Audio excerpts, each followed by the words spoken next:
संत कबीरदास जी कहते थे, पोथी पढ़ी पढ़ी जगमुआ, पंडित भयानक कोई, ढाई अखर प्रेम का, पढ़े सो पंडित होए।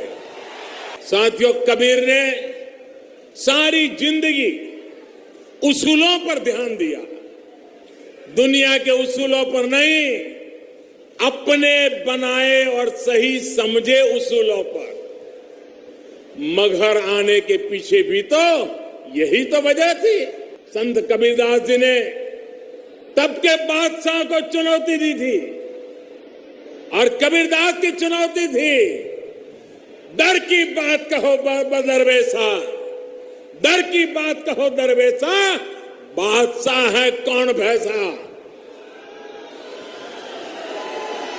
कबीर ने कहा था, आदर्श शासक वही है जो जनता की पीड़ा को समझता हो और उसे दूर करने का प्रयास करता है। कबीर जी ने बिना किसी लाज लिहाज के रूढ़ियों पर सीधा प्रहार किया था। मनुष्य मनुष्य के बीच भेद करने वाली हर व्यवस्था को चुनौती दी थी। कबीर श्रमयोगी थे, कर्मयोगी थे। करीम ने कहा था, काल करे सो आज कर।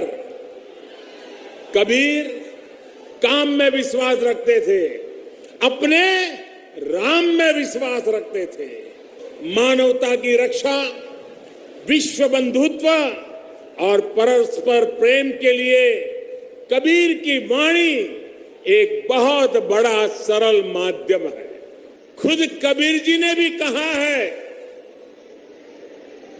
तीरथ गए तो एक फल, तीरथ गए ते एक फल, संत मिले फल चार, सद्गुरु मिले अनेक फल, कहे कबीर विचार। भाइयों और बहनों, कबीर का सारा जीवन सत्य की खोज तथा असत्य के खंडन में व्यतीत हुआ।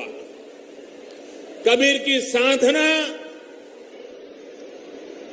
मानने से नहीं, जानने से आरंभ होती है। वो सिर से पैर तक मस्त मौला स्वभाव के फक्कड़, आदत